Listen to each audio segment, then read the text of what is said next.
Assalamualaikum warahmatullahi wabarakatuh. Pada kesempatan ini saya akan menjelaskan tentang reaksi anhidrida asam, di mana anhidrida asam ini adalah merupakan salah satu dari senyawa turunan asam karboksilat.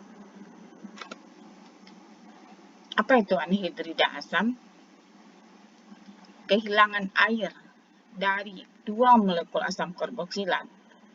Dia adalah 2 molekul asam karboksilat, kemudian kehilangan airnya OH dan H plusnya akan menghasilkan senyawa yang disebut dengan anhidrida asam.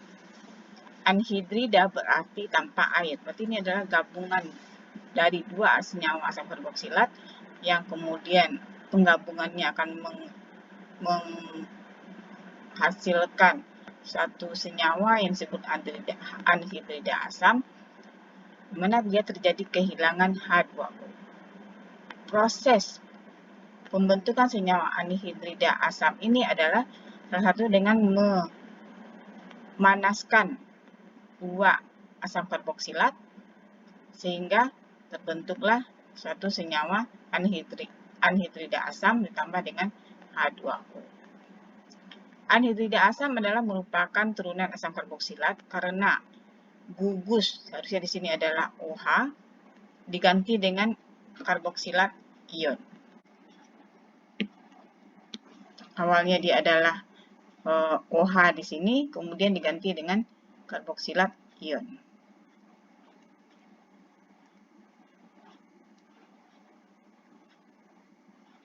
Sekarang kita coba lihat reaksi anhidrida asam. Gugus pergi dari anhidrida adalah ion karboksilat. Mana? Ini, ion karboksilat. Anhidrida kurang reaktif daripada asil. Ini kan kalau asil kan gus perginya adalah Cl, maka pada anhidrida gus perginya adalah ion karboksilat. Kalau pada ester adalah OR, kalau pada karboksilat adalah OH, dan kalau pada amida adalah NH2. Anhidrida kurang reaktif daripada asil klorida, tapi lebih reaktif daripada ester, asam karboksilat, dan amida. Berarti urutan kereaktifan dari senyawa turunan asam karboksilat adalah klorida asam yang paling aktif, kemudian anhidrida asam, kemudian ester, asam karboksilat dengan ester mirip-mirip, kemudian amida. Dan ini adalah reaksi umum. Reaksi umum yang terjadi pada senyawa anhidrida asam. Ini adalah ketika anhidrida asam direaksikan dengan suatu alkohol, maka putus nih. Ini kan leaving groupnya nih, karboksilat ionnya ini. Maka dia putus, maka akan masuk adalah OR-nya. Maka O CH2 CH3 ketika di sini adalah senyawanya adalah etanol. Dan ditambah dengan suatu senyawa karboksilat lagi. Kemudian anhidrida asam ketika direaksikan dengan H2O, maka dia akan menghasilkan 2 asam karboksilat. Ini reaksi yang disebut hidrolisis ya. Berarti anhidrida asam dihidrolisis akan menghasilkan 2 senyawa karboksilat. Kemudian suatu senyawa anhidrida asam ketika direaksikan dengan suatu amina akan menghasilkan satu senyawa amida.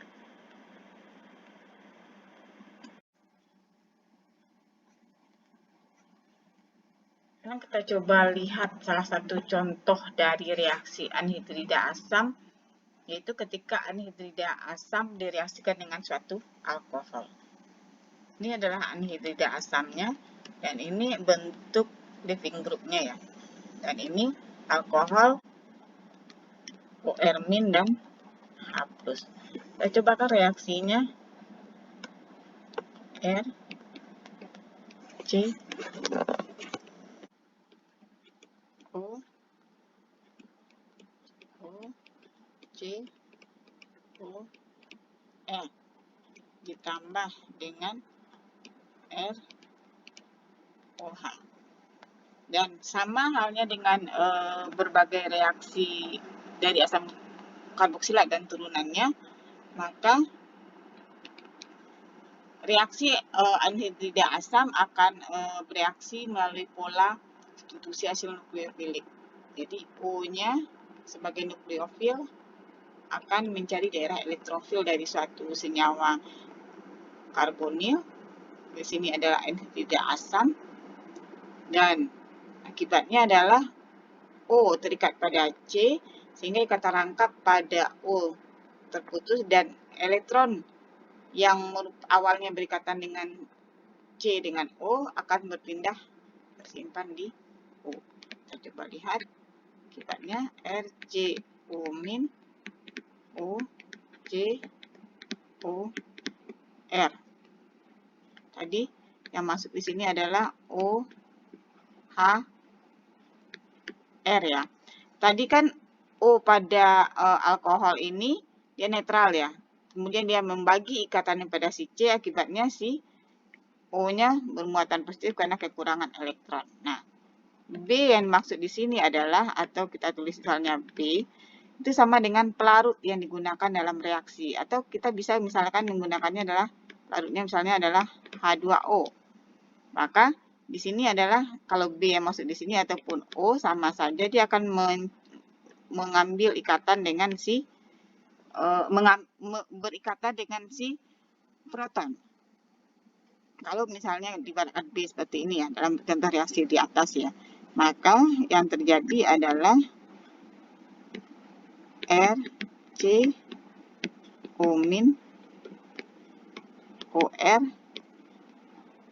dan di sini ini adalah living group tadi ya, living group, maka dia akan mudah, kan ini kan dalam bentuk intermediate-nya ya, maka living group akan mudah melepaskan diri, sehingga kalau dia melepaskan diri berarti di sini menjadi plus ditambah O min C O R. Jadi kalau misalnya ini digambarkan solvennya B, atau kalau kita langsung mengambilkan H2O, maka ketika dia berikatan dengan H plus ini, maka dia akan menjadi HO H plus, atau disingkat dengan H3O plus.